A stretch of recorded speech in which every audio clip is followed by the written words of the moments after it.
R சக்கரவர்த்தி, தமிழக வெற்றிக் கழகத்தின் மாநில வழக்கறிஞர் அணி இணை ஒருங்கிணைப்பாளராக உள்ளேன்.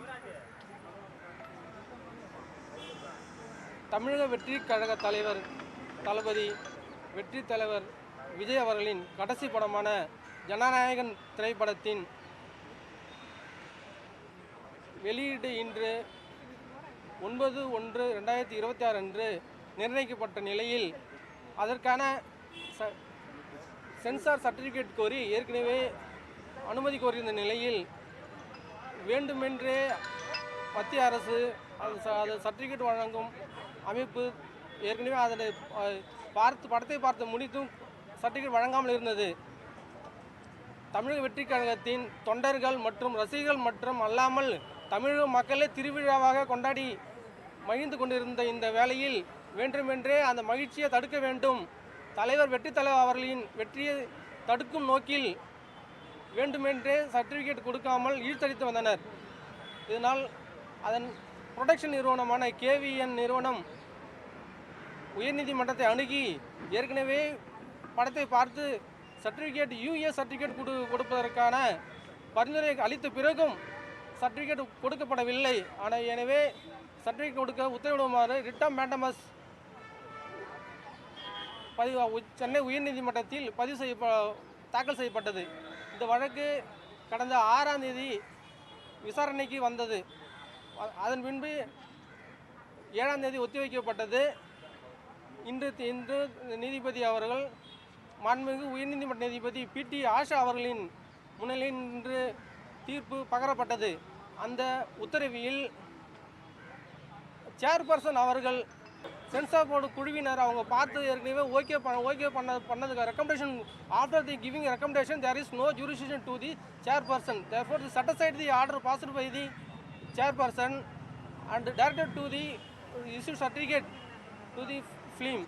therefore அது என்ன சொல்லியிருக்காங்கனாக்கா உடனடியாக சர்டிஃபிகேட் கொடுக்கணும் அப்படின்னு சொல்லியிருக்கிறாங்க.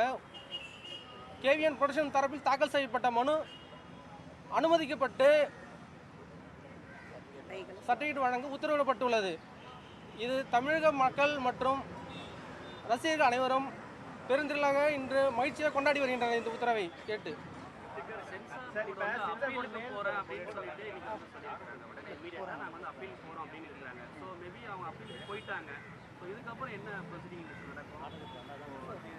சார் இரு தரப்பு வாதங்களையும்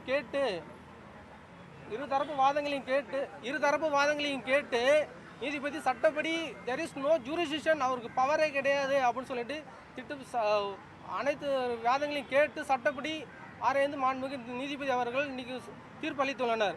இது வேண்டுமென்றே இழுத்தடிக்கணும், விஜய் அவர்களின் வளர்ச்சியை பிடிக்காத ஒருவேளை அவங்க அப்பீல் போனாங்க அப்படின்னாக்கா தமிழக ரசிகர்கள் விஜய் சார் ரசிகர்கள் மட்டுமல்லாது தமிழக மக்கள் அனைவரும் கொதித்தெறிந்து அந்த மத்திய அரசின் மீது வேண்டுமென்றே இவங்க பண்ணுறாங்கன்னு சொல்லி அவங்க மீது வெறுப்பு அதிகமாக தான் ஆகும். இது வேண்டுமென்றே அரசியல் உள்நோக்கத்தோட அவங்க அப்பீல் ஃபைல் பண்ணாங்கன்னா இது முழுக்க அரசியல் உள்நோக்கம் தான். ஏற்கனவே அரசியல் உள்நோக்கத்தோடு செயல்படுறாங்கன்றது மக்களுக்கு தெரியுது.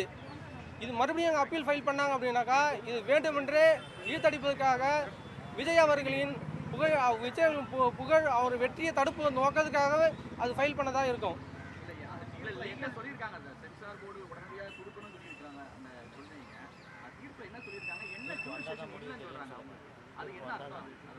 சார் தீர்ப்பு முழுமையான தீர்ப்பு 12 மணிக்கு ஆன்லைனில் அப்லோட் பண்ணணும்னு சொல்லி நீதிபதி அவர் சொல்லியிருக்கிறாங்க. இப்போ என்ன சொல்லியிருக்காங்கன்னா there is no jurisdiction, review committee திரும்ப பார்க்கறதுக்கு 6ஆம் தேதி ஃபைல் பண்ணது ரிட் பெட்டிஷன் காலையில் மென்ஷன் பண்ணி ஃபைல் பண்ணுறாங்க. Meantime after mentioning the writ petition file பண்ணுறதுக்கு அதுக்கப்புறமா தேர் பாஸ்டு தி ஆர்டர் நாங்கள் ரிவ்யூ பண்ண போகிறோன்னு சொல்லி ஆர்டர் அவங்க சேர்பர்சன் ஆர்டர் பண்ணியிருக்கிறாங்க. அதில் there is no without jurisdiction இல்லை அவங்கன்னு சொல்லிட்டு அந்த ஆர்டரை ஆர்டிகல் 226 பயன்படுத்தி அந்த அவங்க ஆர்டரை சட்டசைட் பண்ணிவிட்டு the petition is allowed filed by the KVN production. ஏற்கனவே சர்டிஃபிகேட் வாங்கக்கூடிய அந்த சென்சார் போர்டுடைய 5 பேர் உள்ள கமிட்டியில் மேக்ஸிமம் மெஜாரிட்டி 4 பேர் அவங்க பார்த்து சர்டிஃபிகேட் ஓகே சர்டிஃபிகேட் கொடுக்கலாம், US சர்டிஃபிகேட் கொடுக்கலாம் அப்படின்னு சொல்லிட்டாங்க. அப்படி இருக்கும்போது ஒரு நபர் வந்து அப்ஜெக்ஷன்ஸ் தெரிவிச்சிருக்கிறாங்க. அவங்களே வந்து அந்த கமிட்டியில் இருக்கிறவங்களே திரும்ப அவங்க வந்து லெட்டர் கம்ப்ளைண்ட் கொடுக்கக்கூடாது. ஏன்னா அவங்க எதாவது அப்ஜெக்ஷன் இருக்குனாக்கா அவங்க அப்ஜெக்ஷனாக தான் கொடுக்கணும். அது அவங்களுக்கே அது எப்படி அவங்களே உள்ளே இருக்கவங்களே கொடுக்கலான்னு சொல்லிட்டு அந்த வாதத்தை வந்து டிவிஎன் ப்ரொடக்ஷன் தரப்பில் அளிக்கப்பட்டது. அதையும் வந்து நீதிபதி ஏற்று கொண்டுட்டு இருக்கிறாங்க. அதனால் அவங்களுக்கு ஜூஷனே கிடையாது. வேண்டுமென்றே இந்த படத்தை வெளியிடத்தை தடுக்க வேண்டும் என்ற ஒரு உள்நோக்கத்துடைய இந்த சர்டிஃபிகேட் இஷ்யூ பண்ண தடை செய்யப்பட்டுள்ளது.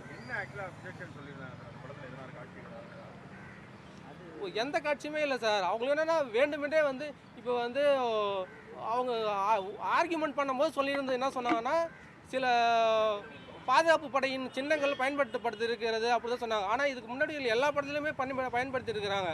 அவங்களுக்கு அது ஒரு காரணமே கிடையாது. வேண்டுமெனே இதை தடுக்கிறதுக்கு ஏதாவது ஒன்று சொல்லணுமே அப்படின்றதுக்காக ஒரு பொய்யான கட்டுக்கதைகளை சொல்லி அதை வேணுமே தடுக்கிறதுக்காக இப்படி ஒரு காரணத்தை சொல்லி படத்தை தடை பண்ணலாம் அப்படின்னு நினைக்கிறாங்க. அது நடக்காது சார். சென்சார் போர்ட் டீம் அப்பீலுக்கு போகாமல் இருந்திருந்தாங்கன்னா பட தயாரிப்பு நிறுவனம் படத்தை ரிலீஸ் பண்ணுறதுக்கு இன்றைக்கே பிளான் பண்ணியிருப்பாங்க. பட் இப்போ அவங்க அப்பீலுக்கு போயிருக்காங்கன்னா இந்த ப்ரொசீடிங்ஸ் எப்படி இருக்கும்? இப்போ இதுக்கப்புறம் அடுத்து அது மாதிரி டிசைட் பண்ண முடியாது சார். 11:30 மணிக்கு வந்து 11:30 மணிக்கு ஆர்டர் அப்லோட் ஆகும். அதை படித்து பார்த்துட்டு தான் அவங்க தரப்பு என்னவோ எல்லா தரப்பும் அதுக்கப்புறம் தான் என்ன படித்து பார்த்து தான் அடுத்து என்னன்னு சொல்லிட்டு சொல்லுவாங்க. அவங்க எதாவது அப்பீல் ஃபைல் பண்ணாக்கா அதை எதிர்கொள்ளதுக்கு தயாராக இருக்கிறோம். சட்டப்படி நிர்வாகம் வந்து ப்ரொடக்ஷன் தரப்புலேருந்து தயாராக இருப்பாங்க. ஆனால் இன்னும் ஒரு சில நாளில் வந்து ரிலீஸ் பண்ண முடியாத ஒரு சிச்சுவேஷன் தானே போகும். ஏன்னா மேபி ஒரு அப்பீல் அதை படக்குழுவினர் முடிவு பண்ணுவாங்க. நாங்கள் எதுவும் சொல்ல முடியும். எப்போ தெரிய வரும் சார்? 11:30 நேரம் ஆகும். 11:30 மணிக்கு இருக்கு. இதுவாக தெரிய வரும் சொல்றீங்க, அப்லோட் பண்ணுவாங்க. அதுக்கப்புறம் அவங்க மேல்முறையீடு போகிறாங்களா இல்லையா எவ்வளோ நேரத்துக்குள்ளே தெரிய வரும்? அது அவங்கள தான் சொல்லணும். அது நாங்கள் எங்களுக்கு தெரியாது. அப்பீல் போகிறாங்களேன்னு அவங்க தான் கேட்கணும். இன்னைக்குள்ள இல்லை அப்படின்னா நாளைக்கு ரிலீஸ் பண்ணுறதுக்கு ஏற்பாடு பண்ணலாம். எப்போ போனாலும் சர்டிஃபிகேட் கொடுத்த உடனே அதுக்கு நம்ம நடைமுறையை தொடருவாங்க. ப்ரொடக்ஷன் தரப்பில் பண்ணுவோம். அது ப்ரொடக்ஷன் தரப்பு இல்லை. அது ஆர்டர் காப்பி வந்து நாங்கள் பார்த்து சொல்கிறோம். ஆர்டர் காப்பியில் என்ன டீட்டெயிலும் தெரியும். வணக்கம். ஓகே.